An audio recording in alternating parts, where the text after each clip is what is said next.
got a lecture on the first part of the wasteland. The first part is the burial of the dead. The wasteland is a very famous poem of 20th century by T.S. Eliot. I will mainly cover about the whole poem in later lectures. In this lecture I will cover only the first part, text, burial of the dead. So, guys, before starting the text, I want to tell you that the epigraph of the poem has taken from Satiricon, a satirical poet Petronicus. And the second thing, for a pound, T.S. Eliot called Il Miglior Fabro, which was added in 1925 and has taken from the Dante's Purgatorio. The meaning of this line, Il Miglior Fabro is the better craftsman.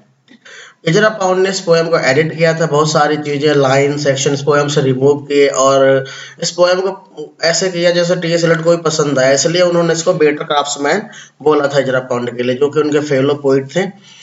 ऊपर epigraph है, epigraph जो Latin और Greek में लिखा था, जिसमें एक मतलब एपिग्राफ से पता लगता है हमें पूरी पोएम में क्या होने वाला है या बरील ऑफ द डेड में क्या है। ये पोएम के शुरू में ही है। इसमें एक सिविल है, ब्लाइंड सिविल, एक प्रॉफिट है ना, प्रोफेटस who is imprisoned for eternity in a jar, जो एक जार में कैद है और जिसका काम क्या, वो अंधा है, मतलब अंधी है। she possesses the gift of foretelling the future, और जिसको एक क्वालिटी है, उसकी खासियत है कि वो भविष्य को बता सकती है, जैसे कि हम इसमें भी मैडम सोस्टर्स है जो भविष्य को बताती है, लेकिन भविष्य बताने के बाद भी खुद के बारे में कुछ नहीं है। खुद को क्या है, अपनी जो लाइफ है वो फ्यूटाइल की तरह ही है, चाहे वो यहाँ पे ब्लाइंड सिविल हो, चाहे पोयम में जो टायरसिस कैरेक्टर है जो मेल और फीमेल दोनों के लिए है, वो मतलब कि कोई खास लाइफ का पर्पज नहीं हो, जैसे ऐसे है ये। तो सिविल से पूछा जाता है कि उसकी विश क्या है, she only wishes for her own death, वो क्या चाहती है, मरना चाहती है। तो मतलब क्या लग रहा है इससे हमें कि जो पहला एपिग्राफ है पोएम का, जो एपिग्राफ दिया हुआ है शुरुआत में पोएम के, उससे पता लगता है कि पूरी पोएम में क्या होने वाला, the theme of death, theme of life and death and death in life, life and death, इन चीजों के बारे में टी.एस. एलियट ने मेनली कवर किया है, और जो क्या है स्पिरिचुअलिटी के ऊपर है। वेस्टलैंड के टाइटल से हमें पता लगता है कि इट इज टेलिंग अबाउट जैसे कि बंजर भूमि हो उसके बारे में। So T S. Eliot use this mainly for the people of the era in which he is writing or he was writing. The title burial of the dead has taken from the burial service in the Church of England, कि जो दफनाए जाने का विधि विधान होता है, जो church की कार्यक्रम होता है, उससे लिया गया है। April is the cruellest month, अब पहली लाइन है जिसमें poet using contradictory meaning. If we go back in 14th century, a very famous poet Chaucer, who wrote the prologue to the Canterbury Tales, in which he used the line अप्रैल जो है enjoyful month है, क्योंकि spring season होती है। मई square के लिए वहां पे यूज हुआ है जो बसंत ऋतु को उत्सव मना। बसंत ऋतु में क्या होता है, हर जगह हरियाली होती है, हर जगह फूल खिले हुए होते हैं, लेकिन जो टी.एस. एलियट है वो इसको अपोजिट मानता है। उसके हिसाब से कहीं पर भी हरियाली नहीं है, सिर्फ डेड चीजें हैं, डेड लैंड से रीजनरेशन मिथ हो रही, मतलब क्या, पहले इंसान मरता है दोबारा पैदा होता है, ठीक वैसे जैसे पेड़ से फल टूटता है फिर जमीन में गिरता है, दोबारा से पेड़ बन के उगता है या फूल बन के उगता है। Breeding lilacs out of the dead land, और वहां पे क्या हो रहा है, लाइलैक्स के फ्लावर्स जो है उस बंजर भूमि से निकल रहे हैं। मिक्सिंग मेमोरी एंड डिजायर, अब इंसान जो है उसके बारे में बता रहे कि उसकी इच्छाएं कैसी हैं, जैसे कि उसे पहले की याद आ रहा है कि जिंदगी है, हम बार बार पैदा होंगे, बार बार मरेंगे। और किसके बारे में मिक्सिंग मेमोरी, वेस्टलैंडर्स के लिए। वेस्टलैंडर्स कौन है, जो लोग हैं उस समय के जो रह रहे हैं, मतलब poem was published in 1922, so the wastelanders are the modern man के लिए यूज किया गया। वो कैसे हैं, वो they are believing that they are taking birth and they are dying again, so life is totally futile, जैसे निरर्थक हो लाइफ, कोई उसका मतलब ही ना हो। is tiring dull roots with the spring rain, जो बीज हैं, जो सीड्स हैं, वो कैसे हैं, जब बसंत ऋतु की बारिश हो रही है तो वो डल रूट से निकल के आ रहे हैं, पेड़ हरे भरे हो रहे हैं। विंटर केप्ट अस वार्म, अब यहाँ पे लाइन जो थोड़ी ये भी कंट्राडिक्टरी, ठंड हमें गर्म कैसे रखती है, अगर हम सीड के लिए बोले तो हर जगह जब बर्फ जमा होता है तो जो जमीन में सीड्स होते हैं वो गर्म रहते हैं। जैसे कोई झील जम जाती है तो उसके अंदर जो पानी होता है वो नहीं जमता, ऊपर किस्सा जमा हुआ जिससे मछलियां उसमें रहती हैं। ऐसे यहाँ पे सीड्स के लिए यूज हो रहा है कि जो सीड्स है वो गर्म रहता है। दूसरा क्या है, second meaning is that in modern era mainly people are completing, they are taking physical enjoy, so they feel something hot. Covering earth in forgetful snow, कि जो जमीन है, जो भूमि है, वो कैसी है, बर्फ से ढकी हुई है। अब यहाँ पे लाइन कौन बोल रहा है? एक्चुअली बिगिनिंग में ही टिलियस एलियट ने कहीं भी इंट्रोड्यूस नहीं किया। The name of the character था Marie is the speaker in these lines. She is speaking that she is the wastelander, जो भटक रही है, और उसे जो मंथ का, जो विंटर का महीना है, वो बहुत ही कंफर्टेबल फील होता है उसे, और जिसमें वो खुद को कैसा मानती है? गर्व मानती है। And this, this hotness symbolizing the sexual pleasure also. Feeding a little life with dried tubers, ठीक वैसी है लाइफ जिस तरीके से जो सूखी जड़ों में से कहीं एक दो पेड़ पौधे उग रहे हैं, बाहर निकल करके आ रहे हैं। तो यहाँ पे जो लाइफ का उतार चढ़ाव है, जो मैरी इसको डिस्क्राइब कर रही है, कि जो फिजिकल अटैचमेंट, फिजिकल एग्जिस्टेंस है, वो बहुत कम देर के लिए है, और जो स्पिरिचुअल चीजें हैं, स्पिरिचुअलिज्म वो कैसा डेड हो रहा है, स्टर्लिटी है, और लाइफ कैसी हो रही है? The life is totally getting dull.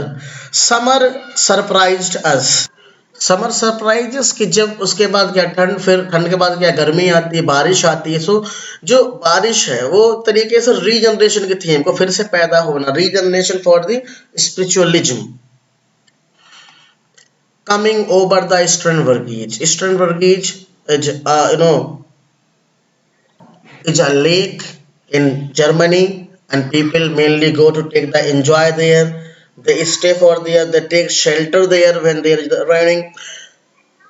With the shower rain, जब बारिश होती है हल्की सी। अब नाउ जो मैरी है, she is describing about that when she moved here and there, she stopped, mainly be stopped in the colonnade. अब यहाँ पे वी यूज हो रहा है, मतलब प्लूरल है, कोई दो लोग हैं, मैरी है, उसके साथ यहाँ पे जो बैक में जो टायरसियस है वो बोल रहा है पूरे नैरेटर पोयम में। दूसरा यहाँ पे उसके साथ जो मैरी के साथ जो उसका कजिन है, जो आर्क ड्यूक है, जिसके साथ वो टहल रहे हैं, कि भी स्टॉप्ड इन द कॉलोनेट, और वो आकर के जगह जहाँ पे पेड़ों का झुंड है, बहुत सारे पेड़ है, रो में आकर के वहां पर खड़े होते हैं, जब वो बारिश से खुद को बचाने के लिए। And went on in the sunlight, फिर वो वहां से चल करके जब बारिश बंद होती है तो आगे जाते हैं in the Hof garden. Hof garden in is a park in the Munich, Germany में एक होफ गार्डन पार्क है। फिर वो उस जगह घूमने के लिए जाते हैं, और वहां पे क्या करते हैं वो? एंड ड्रिंक कॉफी, दोनों कॉफी पीते हैं। And talked for an hour, उसके बाद घंटों तक वो बात करते हैं खड़े होकर के वहां पर। विनगार्किन रशियन स्टैम्बस लिथुनियन ईस्ट, अब जो लाइन है जो जर्मन से ली गई है, जहाँ पे मैरी है वो जर्मन बोलते हैं और कहती है कि मैं जो लिथुनिया से आई हूँ, कि I am not German, I am coming from the Lithuania, and these words spoken by the Marie. Marie belong from the Lithuanian family, a royal family, and we were and when we were children, कि जब हम बच्चे थे, staying at the archduke's, कि जब हम बच्चे तो हम क्या करते थे? खेलते हुए बारिश में ड्यूक का जो घर बना हुआ है वहां पर आकर के खड़े हो जाते थे जब भी बारिश होती थी। And so the Mary is telling all these things to the Tarsis. Here, Tarsis in the back, staying at the Archduke, my cousins, he took me out on a sledge. फिर मैरी बोलती, जो मेरा cousin था वो जब हमारे साथ होते थे हम दोनों, यानी मैरी अपने बचपन का जो एक्सपीरियंस है, जब वो कजिन के साथ अपने टाइम को बिताती थी, उसको डिस्क्राइब कर रही है कि stay at the archduke's my cousins, जब मैं कजिन के साथ होती, he took me out on a sledge, जो कि मुझे बाहर लेकर के जाता था घूमने के लिए पहाड़ों पे, या स्लेज के साथ मस्ती करने के लिए। आई वॉज फ्राइटेंड, तो मैं वहां डरती थी जब मैं उसके साथ जाती थी घूमने के लिए, क्योंकि वो अपने बचपन के बारे में डिस्क्राइब कर रही है। ही सेड, कॉमा आगे, और वो कहता है मैरी से, ही सेड मैरी, मैरी दो बार बोलता है कि Marie, Marie hold on tight, कि मुझे टाइट से पकड़ो। Now guys here the two symbols of these lines. First she is describing that, she is saying that her cousin saying for the holding tight, but now the second meaning that Eliot want to express that they are taking mainly the intercourse of the sexual enjoyment there, that's why, and down we went in the mountain there feel free. और वो क्या कहते हैं, जब हम पहाड़ों में घूमने के लिए जाते हैं, फिर वहां से नीचे उतरते हैं, वहां घूमते हैं, तो हम कैसे हैं? वहां कोई रोकने वाला टोकने वाला ऐसा कोई नहीं है, और वहां पे हम फ्री फील करते हैं माउंटेन्स में। कजिन उसका कहता जो ड्यूक है, that you will feel free there, we can take enjoy there. I read there you feel free, I read much of the night and go south in the winter. So here the Mary again describing his experience with her coach in that how many nights he passed with him and go south in the winter. Mainly she went to the south to take the enjoy or pleasure or the body pleasure. What are the roots that clutch? This line, "What branches grow out of the stony rubbish," taken from the book of Ezekiel or from the Bible, in which here the Iliad describing how the people are getting out from the right path. They are becoming spiritually dead. They are not like as the people who were reading the religious books and coming on the right path. So what are the roots that clutch? ऐसे क्या जड़ें हैं जो पकड़ के रखती हैं, जो रोक के रखती हैं, जिन चीजों से लोग भटक रहे हैं? What branches grow out of the stony rubbish, कि ऐसे यहाँ से जब सब कुछ डेड है, जैसे डेड लैंड है, तो वहां से कुछ उग नहीं सकता। ऐसे ही हर चीज क्या हो रही है, स्टोनी हो रही है, वहां पे कुछ भी उगने वाला नहीं है। लोग कैसे वेस्ट लैंडर्स हो रहे हैं, उन्हें अब सही गलत रास्ते का पता नहीं है, या अब वो उन रिलीजियस फेथ में बिलीव नहीं करते हैं। Son of so the stony rubbish, which is symbolizing the spiritual deadness. The Son of Man you cannot say or guess, for you know only a heap of broken image where the sun beats and the dead trees gives no shelter. Here again he is symbolizing nothingness of the life. कि you know तुम सिर्फ क्या जानते हो, जिंदगी कैसी है, एक इमेज है, ब्रोकन इमेजेस है, that life is totally that is described in a way the things are not meaningful where the sun beats. Sun beats. So this line has taken from again from ecclesiastical or biblical line, in which he again symbolizing जैसे कि the dead trees gives no shelter, कि सूखे पेड़ छांव नहीं देते हैं, उनमें कभी शेल्टर नहीं मिलती है। द क्रिकेट नो रिलीफ, जैसे झिंगुरों की आवाज से किसी को सुकून नहीं मिल सकता, शांति नहीं मिल सकती है। यहाँ पे सारी चीजें कैसी हैं, सब कुछ खत्म है, स्पिरिचुअली डेड है। सुकून के लिए जो भी चीजें हैं वो उस वे में है जिनसे कुछ हासिल नहीं हो सकता, जैसे सूखे पहाड़ जहां से पानी नहीं मिल सकता है। And the dry stone no sound of water, और जो पहाड़ कैसे हो रहे हैं, वो सूखे हैं। तो इंसान कैसे होता जा रहा है, जमाना या समाज कैसे हो रहा है, उसमें जो है स्पिरिचुअलनेस की चीजें खत्म हो रही हैं। Only there is shadow of under this rock, सिर्फ एक ही चीज है रॉक में, वो क्या है, shadow. Guys in this first part in multiple places TS Eliot use the shadow which meaning the death, कि हर समय यहाँ पर क्या है, डेथ के बारे में ही है। Come in under the shadow of this rock, कि तुम जिस रेड रॉक के नीचे खड़े हो, मल्टीपल मीनिंग इसका। Red rock one symbolising the blood of Jesus Christ, second thing it is symbolising for the spiritualness. So you can make your life complete when you are coming under the spirituality, when you are coming on the right path. I will show you something from different either I will show you something different from either your shadow at morning is trained behind you or your shadow at evening rising to meet you. ये बहुत ही complete meaning है line में, कि किस तरीके से जो मौत है, द शैडो मीन्स डेथ, किस तरीके से तुम्हारे पीछे पीछे चलती है। मतलब जब कोई इंसान बच्चा पैदा होता है तब उसकी मौत की कोई वो नहीं होती, कि वो मौत तो कभी किसी को आ सकती है, लेकिन फिर भी जब नहीं सोचता कि इसकी डेथ हो जाएगी।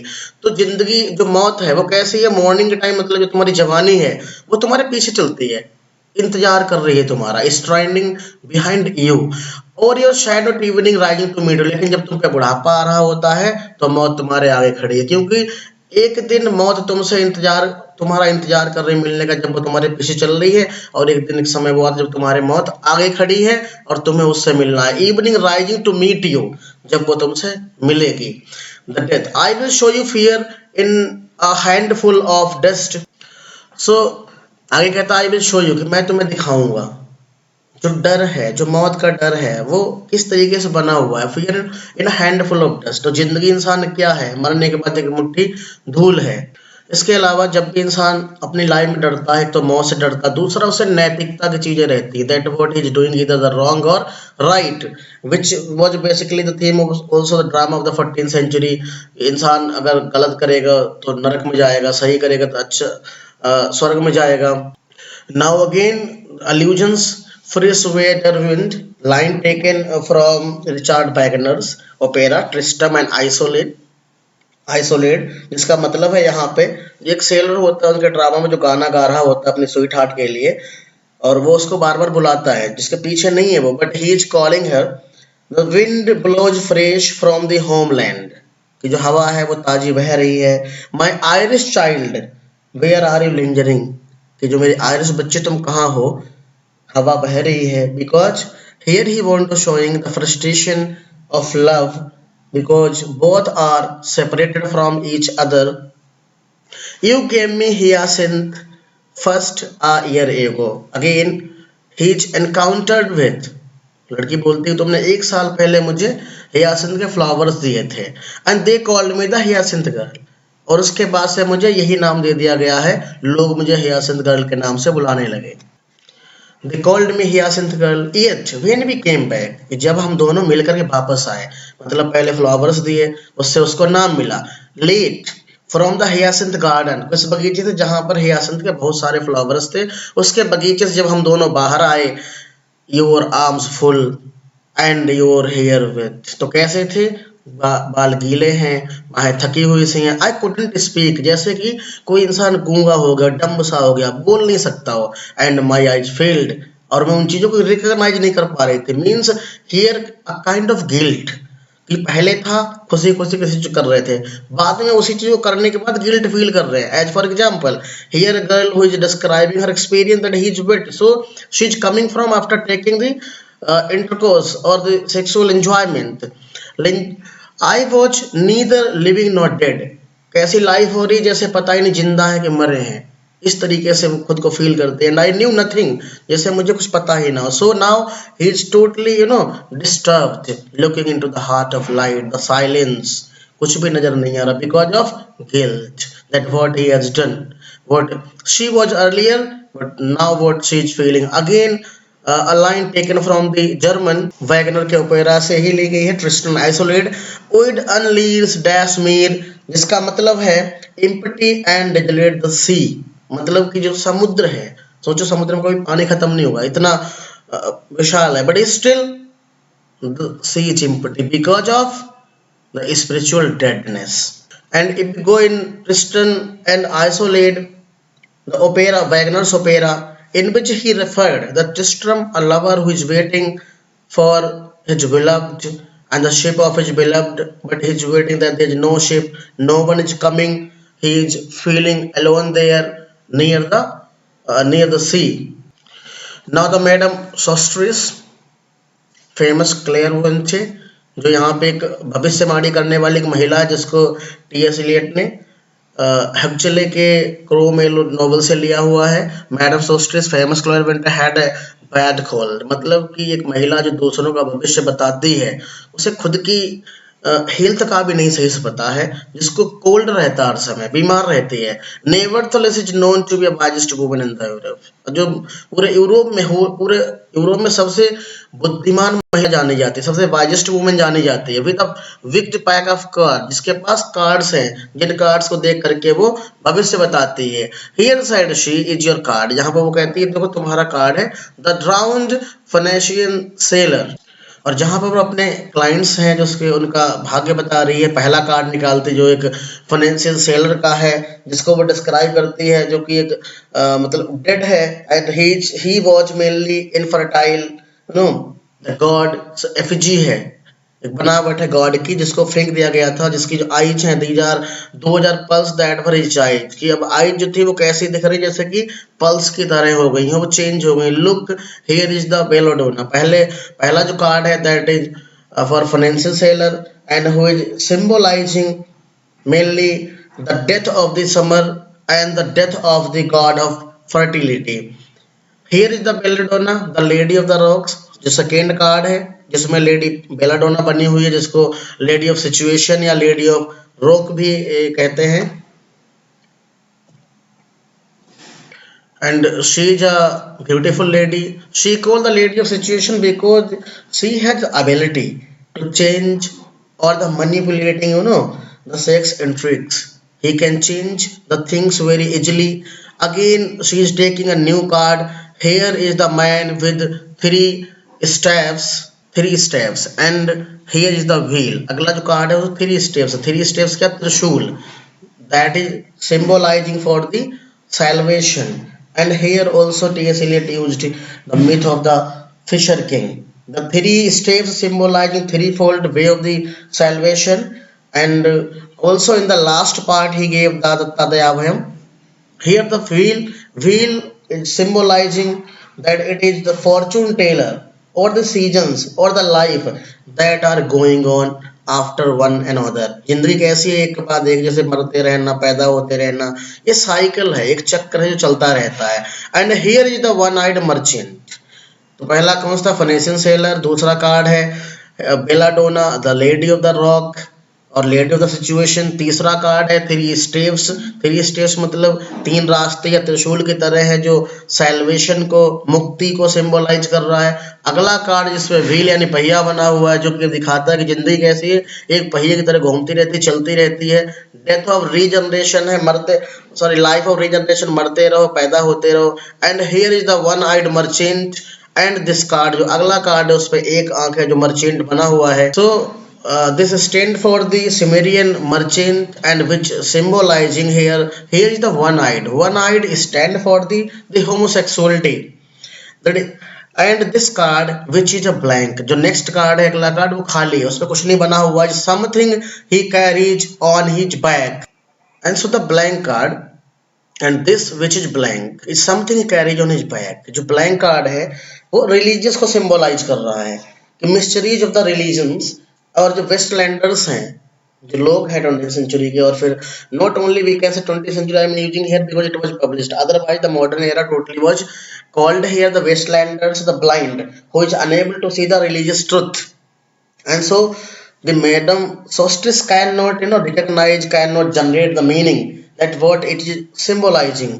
And so the Madam Solstice is unable to see that what merchant carries on his back, because it is not clearly seen or judging or understanding by the Madam Solstice, which I am forbidden to see, जो कि उसे नहीं दिखता. I do not find the hanged man fear death by water. Hanged man here is symbol of the or the line used for the Jesus Christ, कि Jesus Christ के लिए hanged man use किया गया है, उनको crucified किया गया था. Fear death by water. I see crowd of people walking around in a ring. और जो लोग हैं, वो बहुत सारे लोग हैं, वो कहाँ घूमते हैं, लंदन के पुल पे घूम रहे हैं. I see crowd of people walking around in a ring. जैसे कि वो दुनिया कैसी गोल, ठीक वैसे लोग कैसे इधर उधर घूम रहे हैं, उनका जैसे कोई उद्देश्य ना हो. All persons are living for the aim, but what the meaning of aim after its death. तो वो जितने भी वेस्टलैंडर्स हैं, walking around in a ring, जैसे कि गोल गोल घूम रहे बिना उद्देश्य के, और उनका जो उद्देश्य है वो भी कुछ सिंबल के लिए नहीं है. Walking around in a ring. Thank you. If you see dear Mrs. Equitone, tell her I bring the horoscope myself. And so their character Equitone, and she is the client of Madam Solstice. Madam Solstice को उसकी जो horoscope बनाई है, tell her I bring the horoscope, उसको बताते हैं उसकी life के बारे में, क्योंकि मैडम सोस्टस ने इक्विटेन की हॉरोस्कोप बनाई है. One must be so careful these days, and the telling the fortune is not rightful thing, is not constitutional, is not legal. So she said that one must be very careful of things because she must be catched, वो पकड़ी जा सकती है क्योंकि ऐसा करना अपराध एक तरीके से. Now the T.S. Eliot moving further, unreal city under the brown fog of a winter dawn. Here the unreal city called for the London को वो unreal city अवास्तविकता की बताते हैं, क्योंकि लोग कैसे हैं, they are only taking the enjoy in their life, that and the pleasure is not permanent, that is only for the driving from the right path under the brown fog of a winter dawn. So जो भीड़ है, under the brown fog फैला हुआ है, ठंड का मौसम है, लोग घूमने के लिए निकले हैं, भीड़ है. A crowd flowed over the London bridge के ऊपर भीड़ इकट्ठी हुई है. So many I had not thought death had undone so many. और जो लाइन है कि death undone so many, here Eliot taken this line from Dante's Purgatorio Inferno. So Dante was shocked that he is meeting with many persons, that is describing from the Divine Comedy. Sights, shorts and infrequent were exiled. Sai मतलब गहरी सांस लेते हो, short and infrequent, जैसे थके हुए हो, ऊबे हुए हो, were exhaled and each man fixed his eyes before his feet, हर इंसान दुखी है, बस अपने पैरों की तरफ देख रहा है, चलते जा रहा है। They are not in pleasing mood, flow out of the hill and the down King William Street, London में जो गली है वो किंग विलियम स्ट्रीट के नाम से जानी जाती है, कि flow out of the hill, वहां से नीचे आते हैं, गलियों में घूमते हैं, to where Saint Mary Woolnoth kept, और उसके पास में चर्च है, Saint Mary Woolnoth church, keep the hours with the dead sound of the final stroke of 9, और लोग जो है वो चर्च जो है लोगों को उठाता है कि भाई 9 बज चुके हैं, लोग काम करने के लिए आते हैं, with the dead sound of final stroke of 9, जो चर्च की घंटी है वो हर बार 9 पे बजती है, that is has here two meanings. The people mainly begin their routine at 9 o'clock, as well as the London crowds also comes at 9. And second thing here, the biblical symbol, the 9 is symbolizing the death of Jesus Christ as he was crucified as 9 o'clock hour also. There I saw one, I knew, कि मैंने एक को और देखा, दूसरे व्यक्ति जिसको मैंने रोका, and stopped him crying Stetson, मतलब एक व्यक्ति है, हियर द स्पीकर द टायरसियस, और उसके साथ एक और व्यक्ति, दूसरा व्यक्ति उसका दोस्त है Stetson, who is the friend of Tarsius, you who were with me in the ships at Milai. So Tiresias remembering here the Milai. The Milai, there was a war. T.S. Eliot described here the Punic War which was happened in the past. So T.S. Eliot mainly representing there is no difference between the present time war which was earlier happened, the Second World War in 1945, and there was Punic which was 260 BC nearly. That crops you planted last year in your garden has it began to sprout, फिर वो पूछता है कि भाई जो तुमने seeds अपने बगीचे में बाग में बोए थे क्या वो फिर से उगना शुरू हो गए हैं, and that is symbolising ritual, कि बार बार चीज़ें बोई जाती, काटी जाती, फिर से फसल बोई जाती, काटी जाती है। और इन लाइनों में जो टी.एस. इलियट ने वेजिटेशन मिथ यूज की, इससे पहले भी जो मिथ यूज हुई है उसको वो डिस्क्राइब करते हैं कि जो गॉड है Osiris, the God of fertility, who was earlier died and again regenerated and again died, will it bloom this year, क्या वो फिर से इस साल उगेगा, और has the sudden frost disturbed its bed, या फिर कोहरे ने इसको डिस्टर्ब कर दिया, और sudden Frost disturb it's bed, मतलब जो बोया था उगने के लिए वो कोहरे ने डिस्टर्ब कर दिया है, उगेगा नहीं। O keep the dog far hence that's friend to man, actually this line has taken or with his nails he will dig it up again, ये दो लाइनें हैं जो जॉन वेबस्टर के प्ले से ली गई हैं, और वहां पर उन्होंने उसको अलग यूज किया था, यहाँ पर वुल्फ के लिए उन्होंने वुल्फ यूज किया था, यहाँ पे इलियट ने डॉग यूज किया है, और वेबस्टर ने फो मतलब दुश्मन के लिए, यहाँ पे फ्रेंड के लिए यूज कर दिया है टी.एस. इलियट ने। तो कहते हैं कि वो keep the dog for hands, कि जो कुत्ता है इंसान का जो पालतू होता है, जो इंसान का दोस्त होता है, दैट्स फ्रेंड टू मैन, जो इंसान के लिए दोस्त है, और भी his nails he will dig it again, लेकिन वही दोस्त बाद में हड्डियों को भी खोदता है। यू हिपोक्रेट लेक्चर मॉन सैम्बलम मॉन फेरर, वो बोलते हैं जिसका मीनिंग है अगेन कि you hypocritical reader my fellow man my brother, and here TS. Eliot complete the first part of burial of the dead of Westland.